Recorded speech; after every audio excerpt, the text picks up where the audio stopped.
At the age of 13, I've already been exposed to seeing and feeling some mental health complications in my middle school, which is ages 11 to 15-year-olds. What scares me even more is if you search suicide profile rates on 11 to 15-year-olds, and these are the first search results you'll find.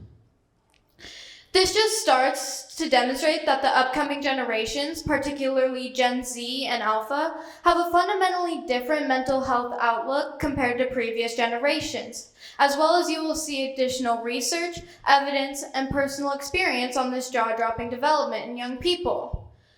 As we discuss the differences over several generations, I'd like to show you the dates associated with those generations.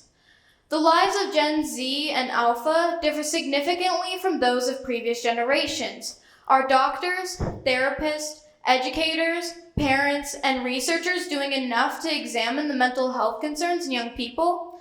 Today, my aim is to demonstrate how our generational dynamics have impacted tween and teenage mental health dramatically.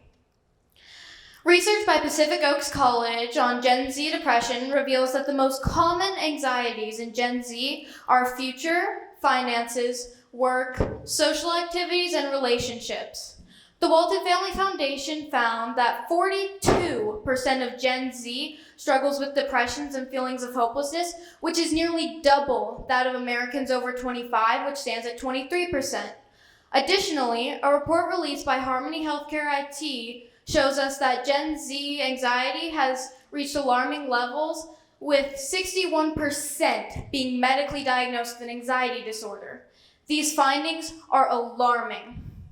Don Cheeseman, a veteran educator at Eagle Ridge Academy, stresses that teens struggle with mental health more now than previous generations, and social media has impacted it through the sense of constant connectivity. She's also noticed that educators are seeing shortened attention spans and mental health challenges have intensified. Amy Irving, a school counselor in Colorado with 10 years of experience, has noticed that there has been a rise in anxiety among teens over the past 4 to 5 years. While anxiety has always been a part of adolescence, she notes this seems to be a different kind of anxiety. The Child Mental Health Institute confirms that teens might fear underperforming in school or sports or worrying greatly about others' opinions of them. Irving has also noticed that teens are pressuring themselves to look perfect, perform flawlessly, excel academically, and participate in numerous activities, likely due to social media and constant comparison.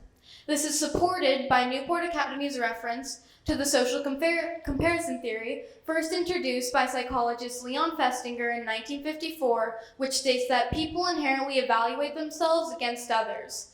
The accumulation of these pressures often leads to panic attacks and breakdowns. Irving notes that there's a general lack of coping skills among teens, leading to a belief that they are stuck in a cycle with no escape. With the popularity and the constant new platforms, social media has made it easier for teens to compare themselves with their peers and idols. This is corroborated by the National Suicide Prevention Center's article, which links an increase of college dropouts after the first year to anxiety or depression, and a rise in suicidal ideation and self-harm related to pressure of comparison.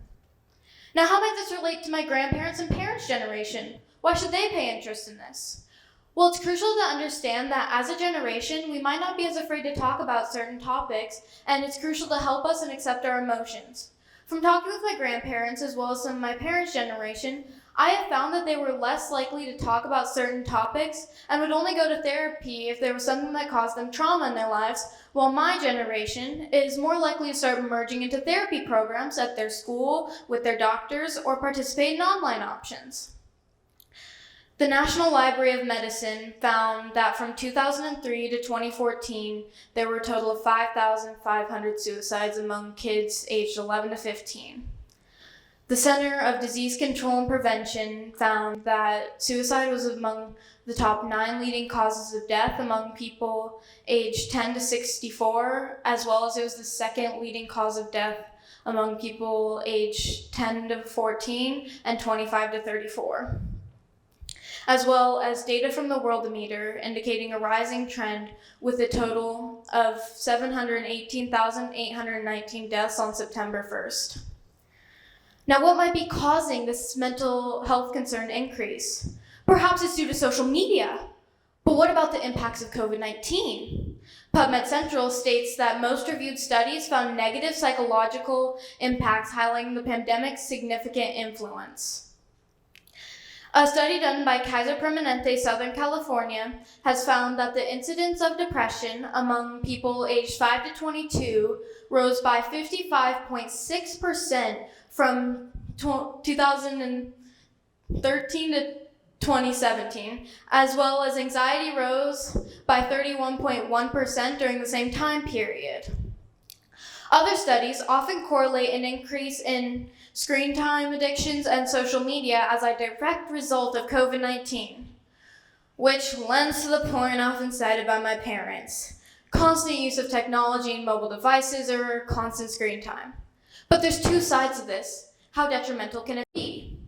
Experts who have studied this found a direct link between cyberbullying and unrealistic standards to significant impacts on teenagers' perceptions, bombarding them with messages on what they should or shouldn't do to glow up.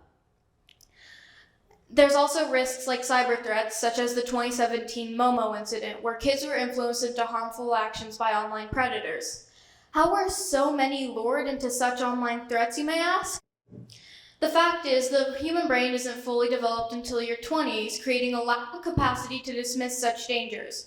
While a teen who is more informed might dismiss a Momo, we are still impacted by societal expectations and demands.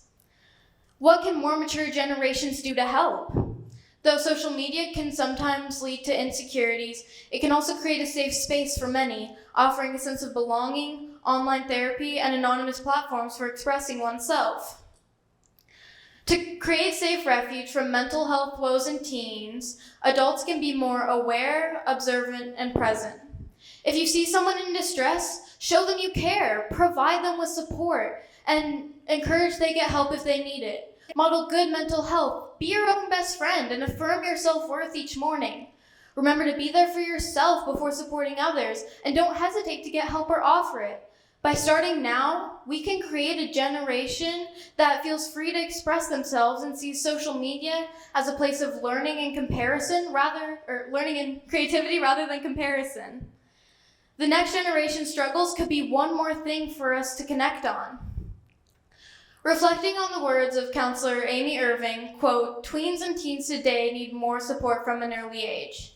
As a parent, I understand the struggles, but we must adapt to the current global situation and mental health crisis. Traditional parenting and teaching methods are failing. Teens require more from us, facing stressors that have never really been encountered." End quote. Personally, I have experienced the impact of social media on my peers and myself. In 6th grade, I had an unknown number call me, leaving 3 voicemails urging me to end my life. I was clueless on who they were, how they had my identity, or why they were targeting me. Gen Z is just the start. Gen Alpha is next, consuming the same, if not more, media content.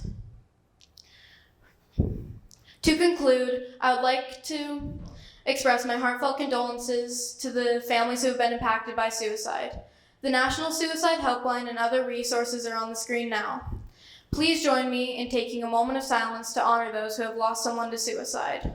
Hold on that moment of silence. We gotta get to the right side. The one with the National Suicide Helpline and other resources. Okay.